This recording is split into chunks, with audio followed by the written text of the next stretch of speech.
السلام عليكم ورحمة الله.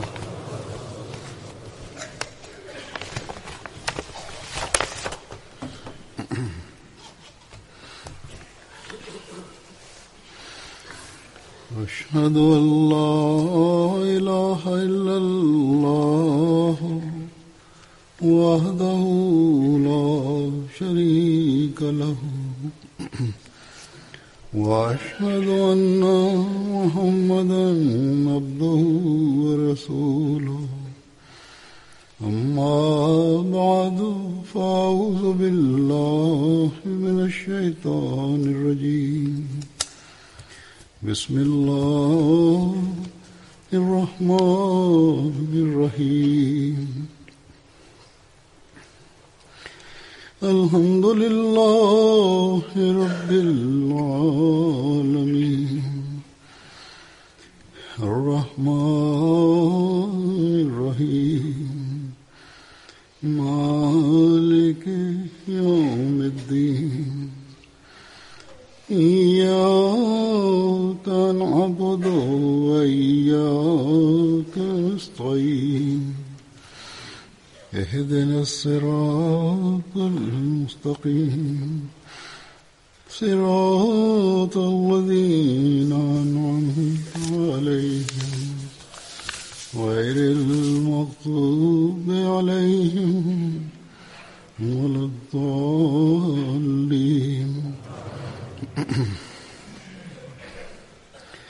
بسم الله الرحمن الرحيم آمين. تنزيل الكتاب من الله العزيز العليم غافر الذنب وقابل التوب شديد العقاب ذي الطول لا إله إلا هو إليه المصير. الله لا إله إلا هو الحي القيوم لا تأخذه سنة ولا نوم له ما في السماوات وما في الأرض من ذا الذي يشفع عنده إلا بإذنه يعلم ما بين أيديهم وما خلفهم ولا يحيطون بشيء من علمه إلا بما شاء وسع كرسيه السماوات والأرض ولا يؤوده حفظهما وهو العلي العظيم.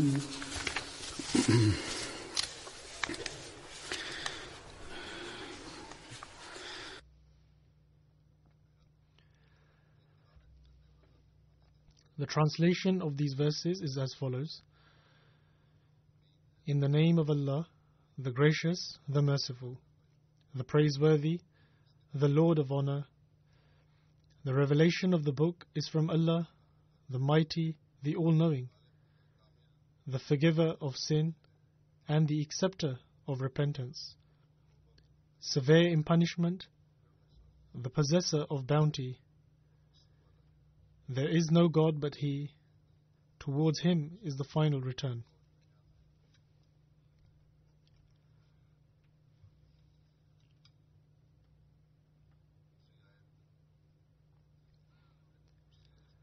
The second verse is Ayatul Kursi, and its translation is as follows. Allah, there is no God but He, the living, the self-subsisting and all-sustaining. Slumber seizes Him not, nor sleep. To Him belongs whatsoever is in the heavens and whatsoever is in the earth. Who is he that will intercede with him except by his permission? He knows what is before them and what is behind them, and they encompass nothing of his knowledge except what He pleases. His knowledge extends over the heavens and the earth, and the care of them burdens Him not, and He is the High, the Great.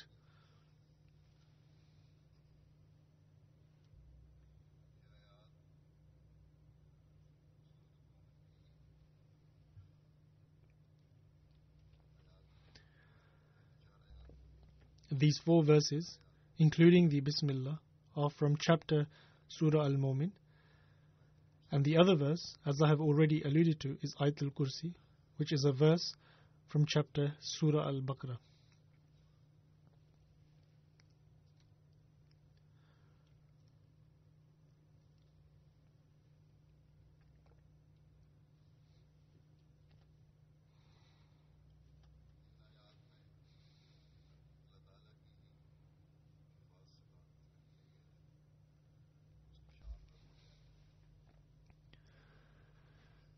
In these verses, some of the attributes of Allah the Almighty have been mentioned, and also His greatness and grandeur. Regarding the importance of these verses, we find the following saying of the Holy Prophet, peace be upon him, in the Ahadith, i.e. the traditions of the Holy Prophet, peace be upon him. It is narrated by Hazrat Abu Huraira radiyallahu ta'ala anhu that the Messenger of Allah, peace be upon him, stated that whoever recites from Hamim up to Ilayhil Masir of Surah Al-Mu'min and also recites Ayatul Kursi in the morning, he will be protected as a result of it until he enters the evening. And whosoever recites them in the evening, he will be protected until the morning as a result of it.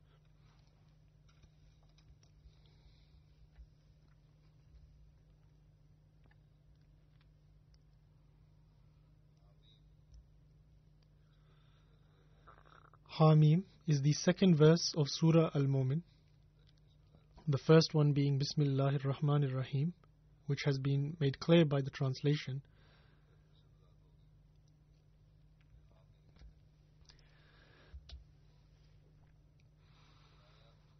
Then there is Hamim, which is from among the Haruf-e Muqatta'at, i.e. the separately placed letters.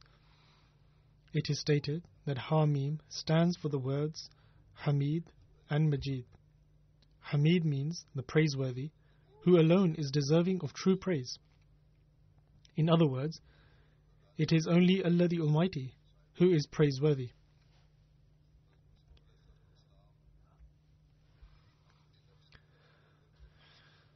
The promised Messiah, alayhi salatu wassalam, explaining the word Hamd, states,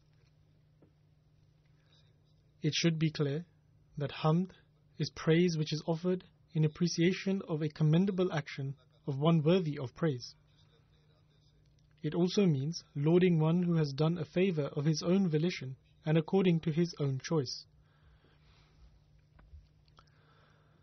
The promised Messiah, alayhi salatu wassalam, further states that the true reality of Hamd is that it is only for the being who is the source of all grace and light, and exercises beneficence intentionally and not in ignorance or under any compulsion.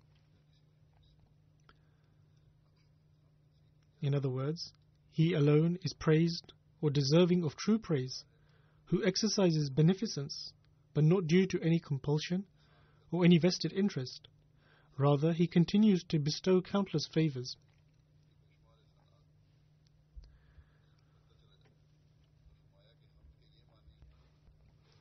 The promised Messiah, alayhi salatu wassalam, further states that all these meanings of the word Hamd are found only in Allah, who is the all-knowing and the all-seeing. Indeed, He is the true benefactor, and from Him proceed all benefits from beginning to end, and from Him is all glorification, in this world and in the hereafter, and all praise that is bestowed on others returns to Him. This means that even if one praises someone other than Allah the Almighty, then it should be remembered that one who made them worthy of being praised or enabled them to do something worthy of praise is also the grace of Allah the Almighty. It was Allah the Almighty who enabled them to do something which accords them praise.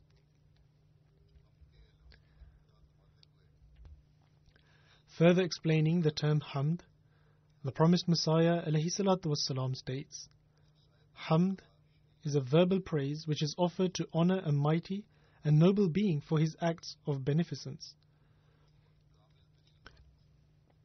Perfect praise is the exclusive prerogative of the Lord of Majesty.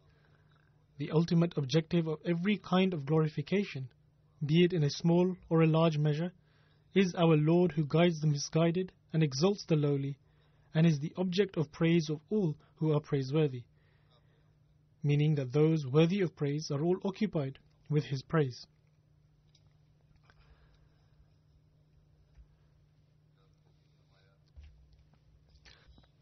Further expounding upon the term Hamd, the promised Messiah ﷺ states,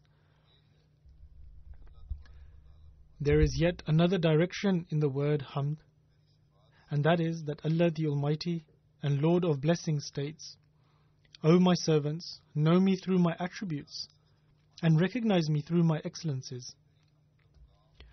I certainly do not suffer from any defect or shortcoming like other inferior beings. Nay, my praiseworthiness far exceeds the highest limits of praise rendered by those who praise me. And you will not find in the heavens or in the earth any praiseworthy feature that is not to be found in my being.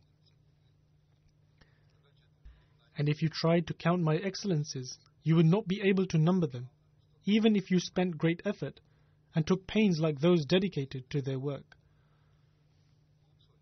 Thus, search well then if you can shed light upon a praiseworthy merit that you do not find in me, or can discover an excellence that is beyond me and my presence. However, if you feel that way, then you have no knowledge of me and are bereft of vision. Thus, every praise is only due to Allah the Almighty. The promised Messiah ﷺ further states that I am known through my glories and excellences, and the heavy clouds saturated with my blessings indicate the plenitude of my bounties. Thus, those who believe in me as comprehending all perfect attributes and all excellences, and attribute to me whatever perfection they observe anywhere, and whatever glory they can conceive of in the highest flights of the imagination, and ascribe to me every grandeur that their minds and vision may observe, and every power that is reflected in the mirror of their thoughts, are indeed the people who are treading the paths that lead to true recognition of me. And they have grasped the truth, and they will be successful.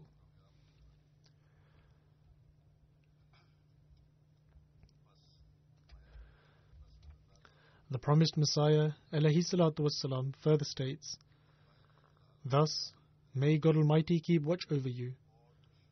Prepare yourself to seek earnestly for the attributes of Allah the Glorious, and reflect over them like deep thinkers.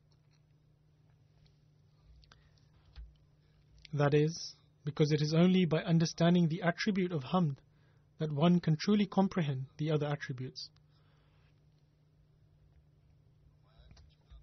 The promised Messiah ﷺ further states, seek diligently and ponder every aspect of perfection, searching for it in every overt and covert manifestation of this universe, just as the greedy person occupies himself relentlessly with the pursuit of the object of his desires.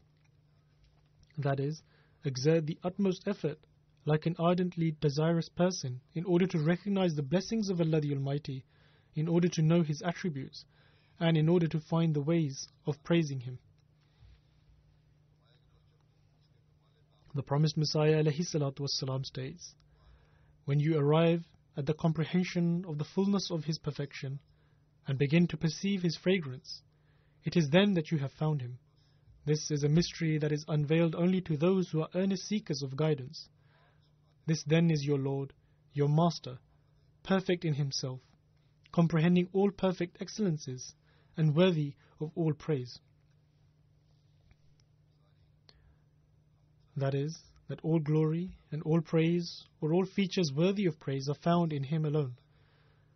Thus, it is this comprehension of the attribute of praiseworthiness of Allah the Almighty that we must achieve, so that we can also comprehend His other attributes.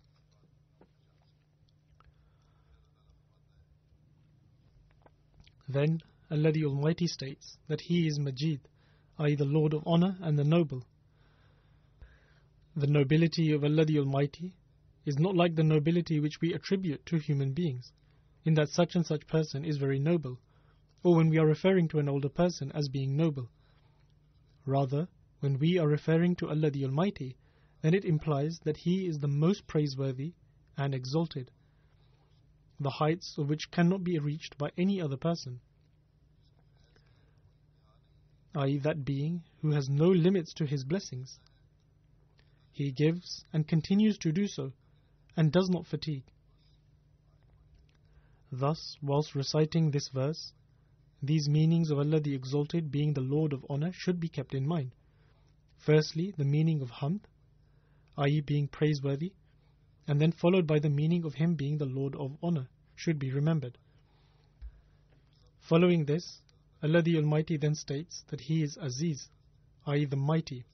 In other words, He possesses powers and is mightier than all the mighty ones. He is unable to be defeated. It is impossible to defeat Him.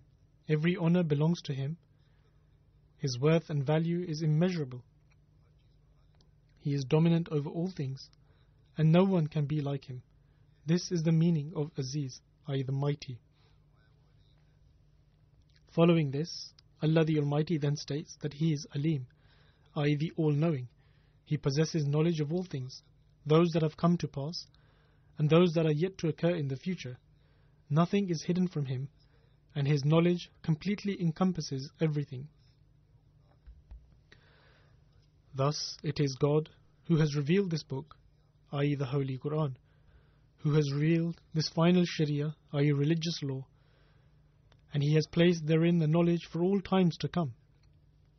And now, every form of protection and triumph can only occur and be acquired as a result of truly acting in accordance with this. He further states that He is Ghafir az-Zamb, that is, that He forgives the sins. Hence, one should submit to Him and seek forgiveness for his sins.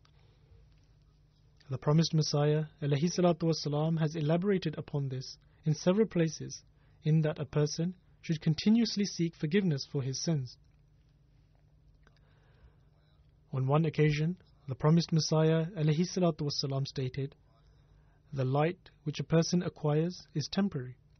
In other words, any form of religious or spiritual light is temporary.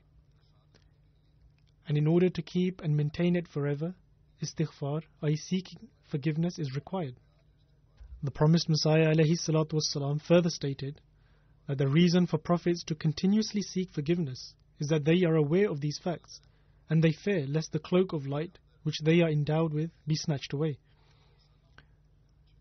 The promised Messiah ﷺ states, the very meaning of istighfar, i.e. seeking forgiveness, is that the light which has been acquired from Allah the Almighty may remain protected and be increased. He further states that the 5 daily prayers are also a means of acquiring this. Formal prayers is also an aspect of acquiring forgiveness and attaining this light. The reason for this is that during prayer, a person repents, begs to be pardoned, and seeks forgiveness from Allah the Almighty. The promised Messiah ﷺ states, this is in order for a person to open up his heart and beseech God the Almighty every day. A person with insight and understanding is aware of the fact that the formal prayer is a ladder, and that it is the supplications which are offered with fervor and devotion during the formal prayers, through which he is able to be cured from these ailments.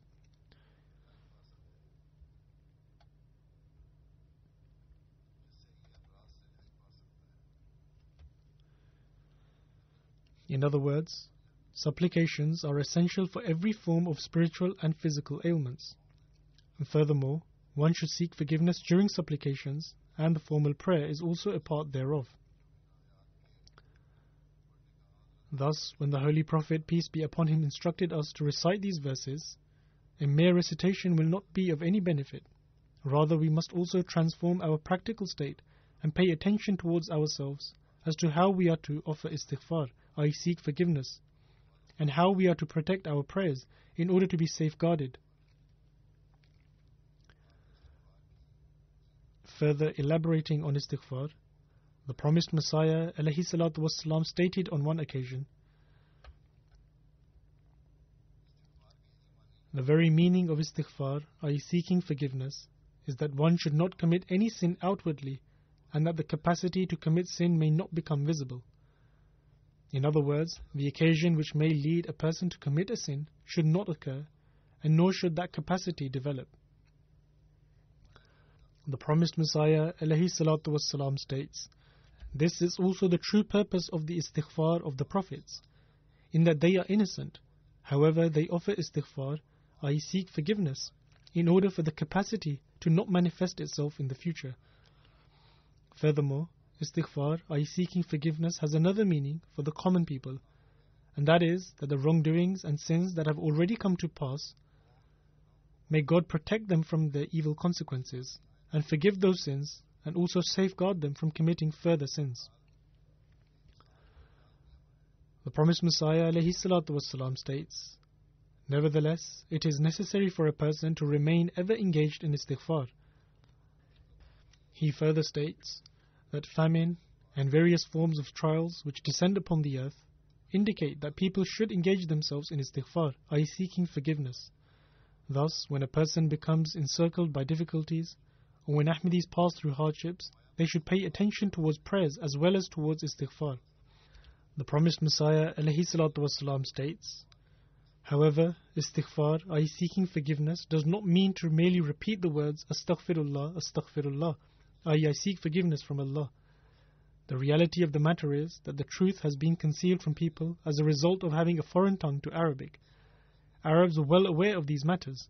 However, in our country, as a result of having a foreign tongue, many truths have remained concealed. There are many people who say that we offered istighfar in such quantity and praised and glorified God 100 or 1,000 times. However, when you question them about the meaning of istighfar, they are unable to answer. They remain dumbfounded. A person should continue to truly seek forgiveness within his heart with the intention that he may not have to bear the punishment of the wrongdoings and the sins he has already committed. Furthermore, he should continuously implore Allah the Almighty within his heart for help, so that he may be enabled to act virtuously, and so that he may safeguard him from wrongdoings in the future. The promised Messiah ﷺ states, remember full well that words are of no benefit. One may seek forgiveness in his own tongue, so that God the Exalted may forgive his previous sins, and protect him from committing sins in the future, and enable him to act virtuously. This is true istighfar, i.e. seeking forgiveness. There is no need for a person to wander about uttering the words astaghfirullah, astaghfirullah, whilst the heart is completely unaware of this. If offering istighfar, i.e. seeking forgiveness, does not develop tenderness, fervour, passion and the fear of Allah the Almighty within the heart, it is of no benefit. It should develop a passion within the heart. The promised Messiah ﷺ states, remember that only those words reach God which are uttered from the heart. One should offer many supplications to Allah the Almighty in his own tongue, for this leaves an impact upon the heart as well. The tongue merely testifies to the state of the heart. If a sense of passion is developed within the heart, and the tongue also expresses this passion, it is very good. However, if supplications are offered merely with the tongue and not with the heart, then these are in vain and useless. Indeed, supplications offered from the heart are true supplications. If a person continuously prays to Allah the Almighty and offers istighfar within his heart prior to the time of tribulations, then those tribulations are removed by the most gracious and merciful God. It should not be the case that a trial or a difficulty and hardship befalls a person and then he begins to pray. One should pray even prior to this, and as a result of which the promised Messiah ﷺ stated that the most gracious and merciful God shall remove those tribulations. However, once a tribulation befalls a person, it is not removed. Thus, one should continuously offer supplications and istighfar prior to facing tribulations. If a person does so, then God shall protect him at the time of trials. The promised Messiah ﷺ further states, Our Jamaat should manifest a sign of distinction. There should be a difference. If a person returns home after having done the Bai'at, i.e. pledged initiation, and does not demonstrate any sign of distinction, if he treats his wife as he did before, and if he treats his family and children as he did previously, then this is not good. If after pledging initiation the same indecency is upheld, if the same ill treatment is meted out, and if the same condition remains, then what is the benefit of pledging initiation? Following the pledge of initiation, one should demonstrate such an example to others as well as relatives and neighbors, which will force them to say that he is not the same person anymore. The promised Messiah ﷺ states, "Remember full well that if you perform a deed after having purified yourselves, others will most certainly be awestruck by you." How great was the impact of the Holy Prophet, peace be upon him. Once the disbelievers became apprehensive that the Holy Prophet, peace be upon him, would pray against them, upon which all of these disbelievers went to the Holy Prophet collectively and said that, "Hazur, please do not pray against us. A truthful person most certainly leaves others in awe. You should perform virtuous deeds after having purified yourself completely, and do so merely for the sake of God, as a result of which you will most certainly leave an impact upon others and leave them awestruck." Hence, there is a need to do istighfar and to obtain the understanding of His spirit and essence. Prayers and various ways of remembering God are beneficial when it's coupled with consistent effort towards improvement. People often ask me to share short prayers that they can offer on a consistent basis. Short prayers prove beneficial when one's obligations are also being fulfilled.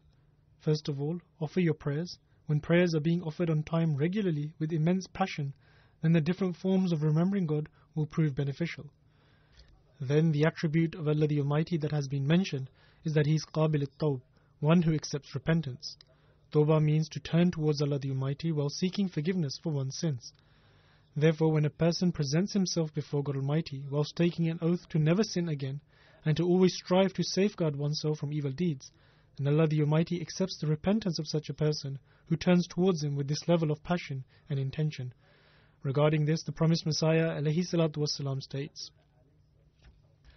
"What day is more eminent and more blessed than Friday, i.e. Jummah, and the days of Eid? I can tell you that it is the day when someone is pardoned by Allah the Almighty. Such a day is better than all other days and is far superior than any Eid. Why? Because on this day, the account of the sins of a person which can lead them towards hell and the wrath of God is wiped clean, and all their sins are forgiven." In actuality, what other day could bring a person more joy or equate to the happiness of Eid than that in which one is saved from everlasting hell and divine wrath? The sinner who repents, who had previously turned away from God Almighty and had become a target of His wrath, they will now, due to His grace, get close to Him, and the hell and punishment are moved away from them. Just as Allah the Almighty states, "Inna Allaha yuhibbut tawabina wa yuhibbul mutatahharin." That is, Allah loves those who turn to Him and loves those who keep themselves clean. There is no doubt that Allah the Almighty befriends those who turn towards Him with repentance, and He loves those who seek virtue. Not only does this verse show that Allah the Almighty loves those who turn to Him with repentance, rather, we also learn that sincere repentance is conditional to true purity and cleanliness. Sincere repentance has to be coupled with true purity. One should have a firm intention to not commit a sin in the future. Repentance will only be accepted when this happens and there is virtue and purity. The promised Messiah ﷺ further states, "It is a prerequisite to separate oneself from every type of immorality and filth. Otherwise there is no benefit in merely repeating the words of repentance. Hence, the blessed day when a person seeks repentance for their misdeeds and takes a sincere oath of reconciliation with Allah the Almighty and bows down in obedience to His commands, then there is no doubt that they will be saved from the punishment that was being prepared in retribution for their evil deeds. In this manner, they obtain something that they had no hope or expectation for." The promised Messiah ﷺ states, "Can you imagine how happy a person would become if they attain their objective in a state of utter disappointment and despair? Their hearts would feel revived, and it is for this reason that this has been mentioned in the hadith, i.e. the sayings of the Holy Prophet, peace be upon him. We learn from the hadith and the previous scriptures that when a human being escapes spiritual death caused by sin and obtains a new life through repentance, then Allah the Almighty is pleased with that. In reality, it is something to celebrate if the previous state was such that he was trapped under the burden of sins and surrounded by destruction, and death was nigh.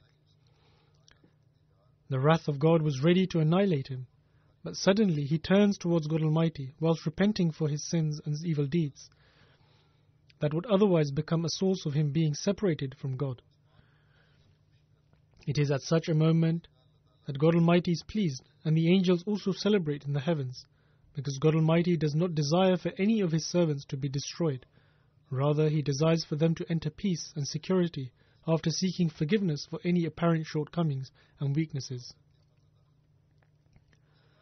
Therefore, keep in mind the day when someone seeks forgiveness for their sins, as such a day is indeed very blessed and holds greater importance than other days, because they obtain a new life and are brought closer to God Almighty on that day. And in light of this, today when many of you have taken oath, i.e. the Bayt, and have sought God's forgiveness for your sins, and you took the oath to safeguard yourselves from future sins as much as possible, such a day is the day of repentance. And I have firm conviction that in accordance with the promise of Allah the Almighty, that the past sins of every single person who has repented sincerely comes under at-ta'ibu min adh-dhanbi kama la dhanba lahu, meaning such a person is like the one who has never sinned. However, I say again that one should tread on this path with true purity and virtue. This repentance should not be mere lip service, rather it should be supported with actions. It is not an insignificant matter when the sins of a person are forgiven. Rather, it is something extraordinary. The promised Messiah ﷺ states, "Ponder, when man is affected by even the slightest error or mistake of another, sometimes his malice continues to run through generations. Such a person remains in search of an opportune moment to take his revenge from one generation to the next. However, God Almighty is very merciful and kind. He is not hard-hearted like man who does not even forgive the future generations in taking revenge for a wrong made against him, and desires to destroy them. However, that merciful and kind God forgives 70 years of sin instantly with the utterance of a word. Do not think that his forgiving is of no benefit. Nay, his forgiving in reality is full of benefit, and only those feel it fully who have sincerely repented." Thus, this is the true repentance which then administers protection. If not, then God Almighty states that we should also bear in mind that He is severe in punishment. In other words, when man remains heedless to the commandments of Allah the Almighty, then He can also punish him. The promised Messiah ﷺ further states, He is also Zit-Tawl, that is, the possessor of bounty, the one who gives abundantly, and the one who goes beyond limits in giving benefit. His giving has no bounds as He has all power, and He can give whatever He pleases because His treasures are limitless. God Almighty states that if you remember these attributes of mine, then you will continue to reap benefits, as there is none else who possesses such strength.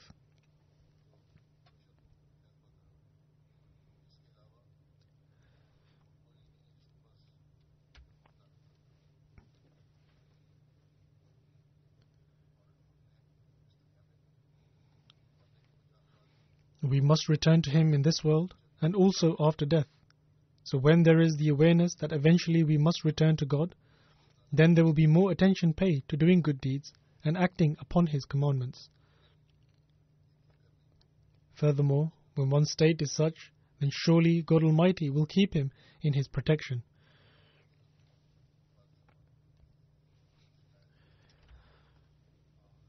Then there is the second verse to which the Holy Prophet, peace be upon him, drew attention towards on one occasion, which was regarding Ayatul Kursi. It is mentioned in a hadith narrated by Hazrat Abu Huraira radiyallahu ta'ala anhu, that the Holy Prophet, peace be upon him, stated that everything has a pinnacle, and the pinnacle of the Holy Quran is chapter Surah Al-Baqarah.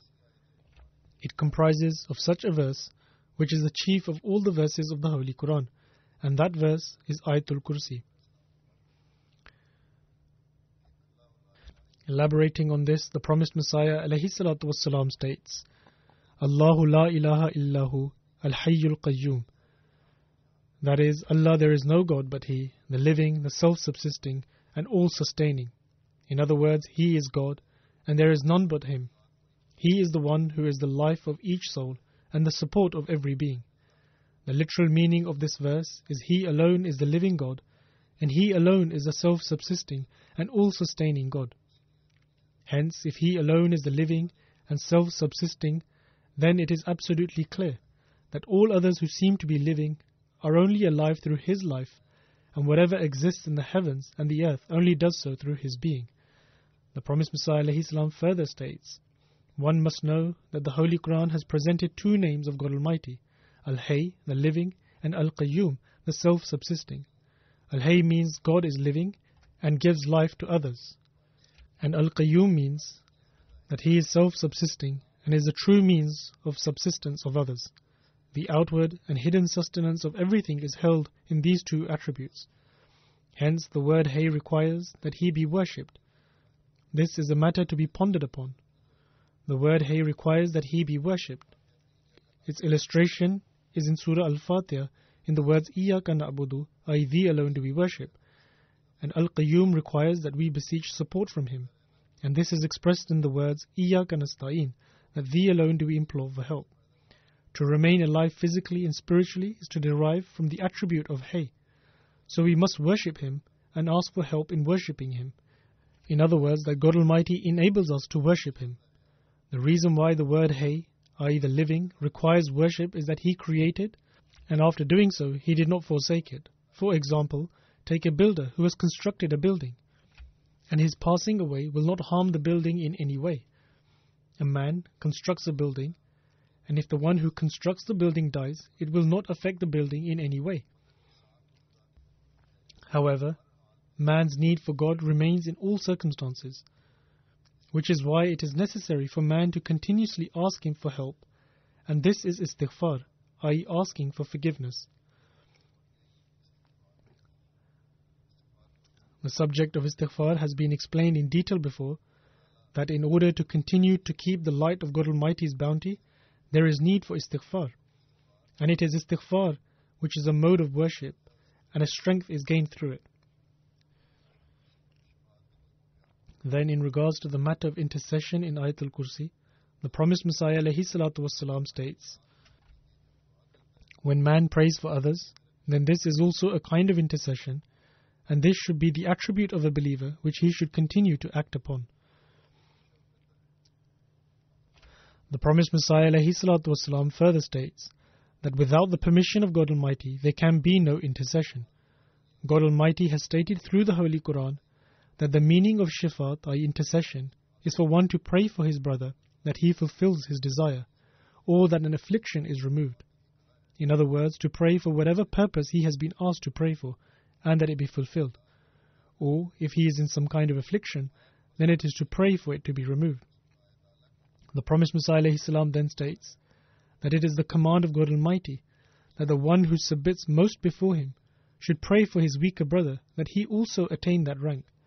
This in essence is true shifat. So without a doubt we do pray for our brothers for God Almighty to grant them strength and to remove their troubles, and this is also an aspect of sympathy.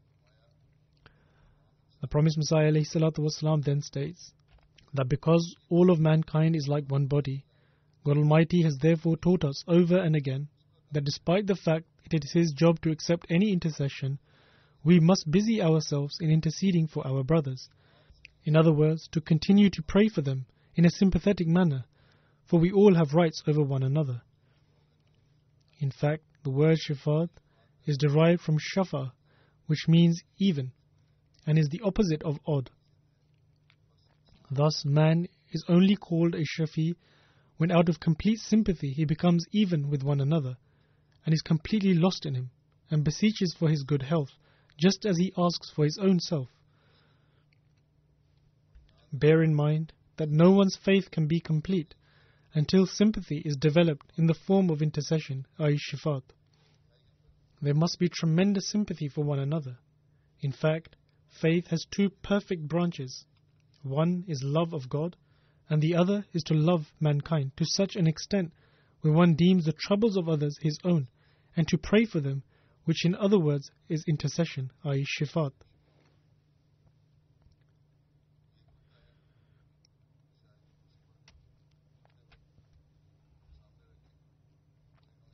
If we keep this point in mind, when we recite Ayatul Kursi, then the feelings of sympathy for mankind will further develop.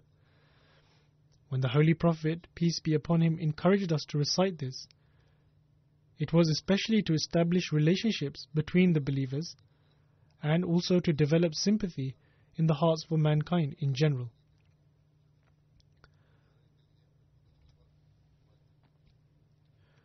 But it is unfortunate that the Muslims today are thirsty for the blood of one another, yet they claim that they act upon the teachings of the Quran and the Ahadith. In any case, we should remember that the right to true intercession, i.e. shifat, was granted by God Almighty to the Holy Prophet, peace be upon him, and we have witnessed its scenes in his lifetime. Whilst explaining this, the promised Messiah alayhi salatu wassalam states,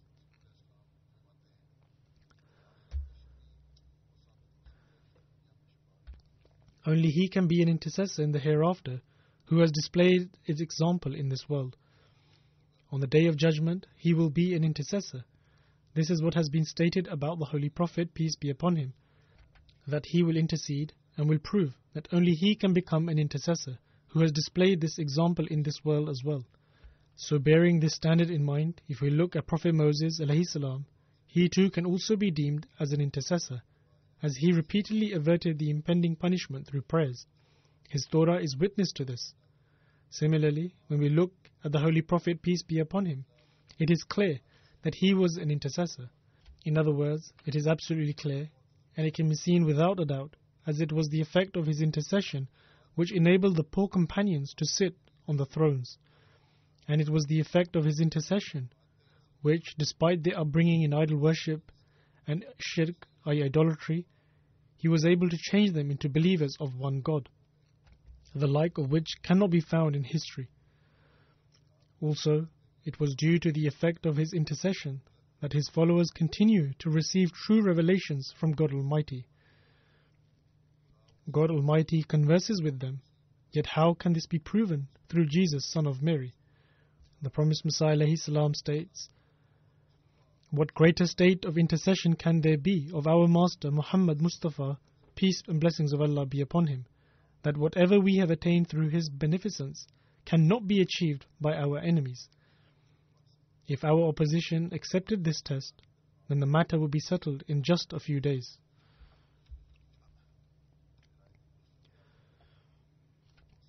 At the end of Ayatul Kursi, two attributes of God Almighty have been mentioned.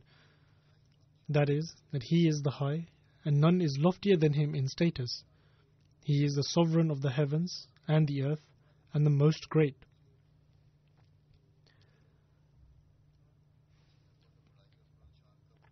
And that no one can reach His greatness, grandeur, and lofty status. His greatness encompasses everything, and nothing remains outside it.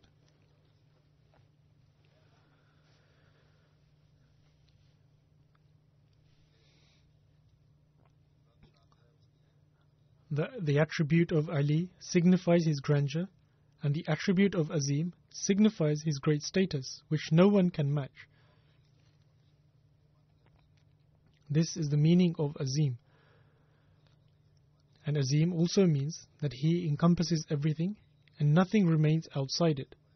Such is his greatness.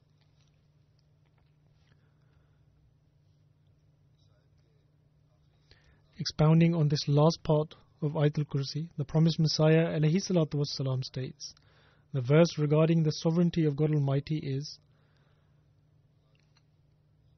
وَسِعَ كُرْسِيُّ السَّمَوَاتِ وَالْأَرْضِ وَلَا يَؤُودُ حِفْظُهُمَا وَهُوَ الْعَلِيُّ الْعَظِيمُ. That is, His knowledge extends over the heavens and the earth, and the care of them burdens him not, and he is the High, the Great. In other words, God's sovereignty encompasses all that which is in the heavens and the earth. He carries them all, and this burdens him not. He is high, and no one can reach the depths of his knowledge. He is the greatest, and all else is inferior before him. This is the mention of his throne, which has been used as a metaphor in order to illustrate that the heavens and the earth are in the control of God, and he is superior to them all, and his greatness is boundless. Thus, this is the great God, whose greatness is limitless. He encompasses everything and has no bounds. He encompasses everything.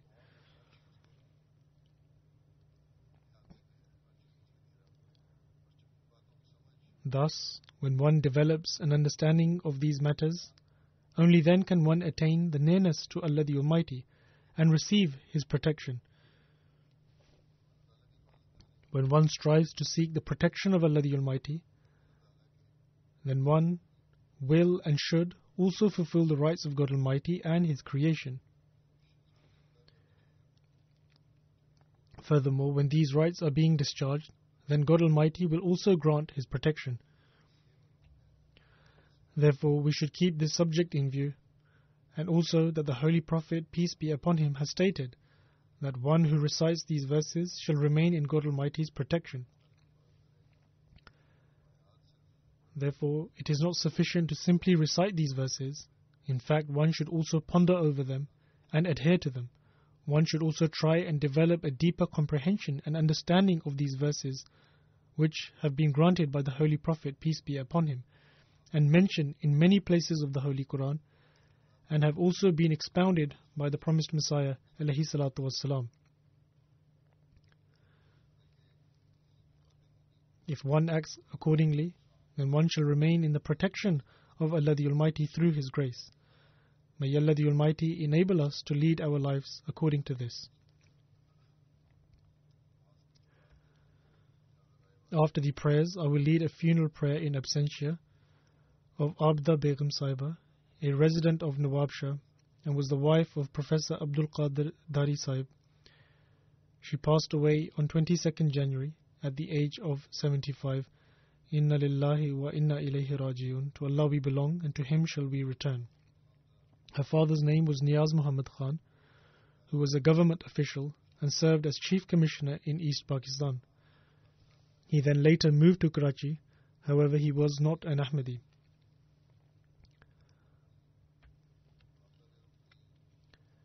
The mother of Abda Begum was an Ahmadi, and from among her children, only Abda Begum was an Ahmadi.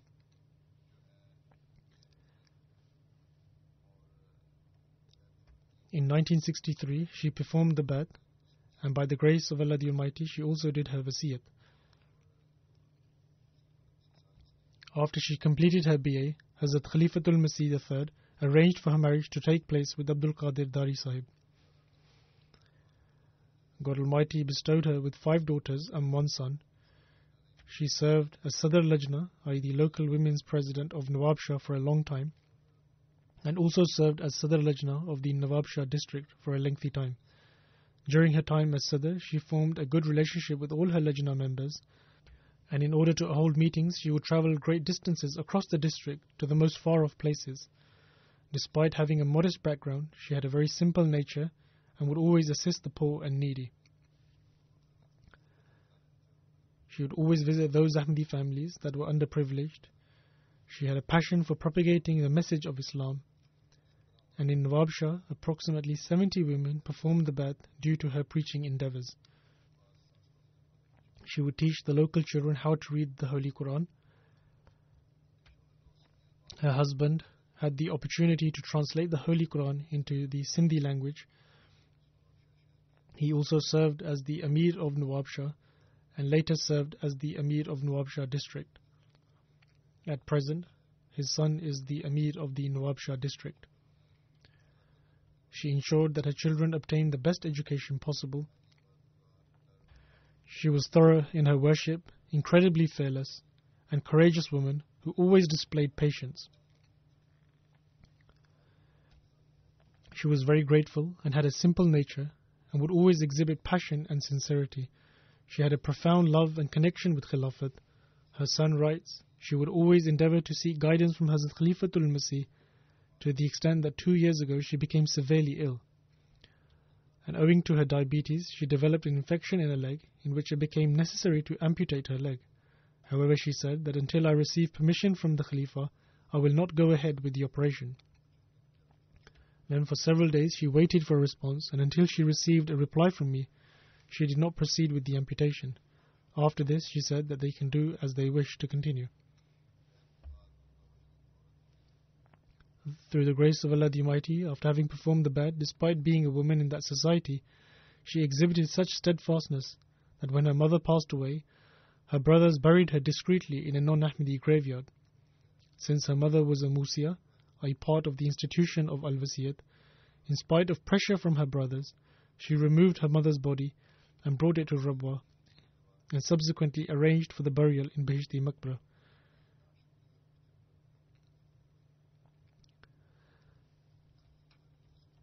Through the grace of Allah the Almighty, she was very wise in all of her dealings. She was regular in attending the Jalsa, the annual convention of Qadian and UK.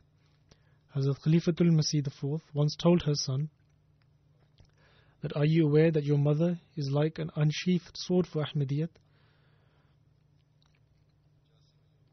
In 1985, after the ordinance was passed by Ziaul Haq, the Kalima, i.e. the Declaration of Faith, began to be erased from Ahmadi mosques.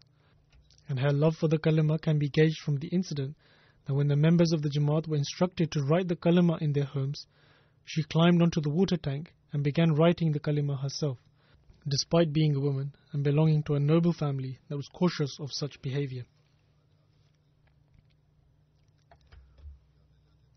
Even towards her final days, a short while before she passed away, her son says that she had difficulty in breathing, but she gave him money and instructed him to pay her remaining Waqf-e-Jadid and Tariq-e-Jadid promises.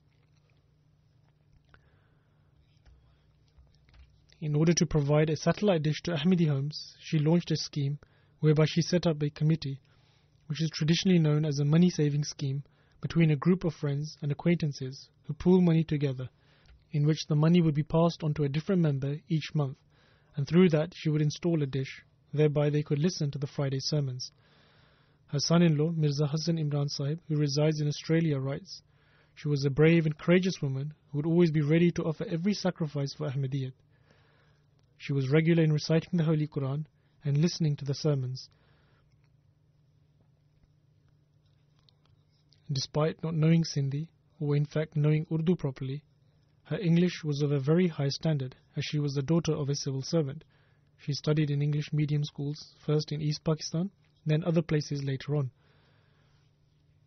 Nonetheless, after marriage, she managed to find ways to adapt to all situations. She went on to learn Sindhi and would preach the message of Ahmadiyyat to her non-Ahmadi Sindhi relatives. May Allah the Almighty bestow His forgiveness and have mercy on her, and may He elevate her status and enable her children to continue her virtuous deeds.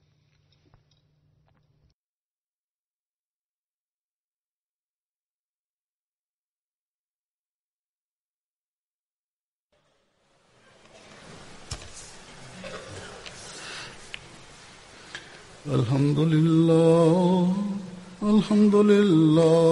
nahmaduhu wa nasta'inuhu wa nastaghfiruh wa nu'minu bihi wa natawakkalu alayhi wa na'udhu billahi min shururi anfusina wa min sayyiati a'malina.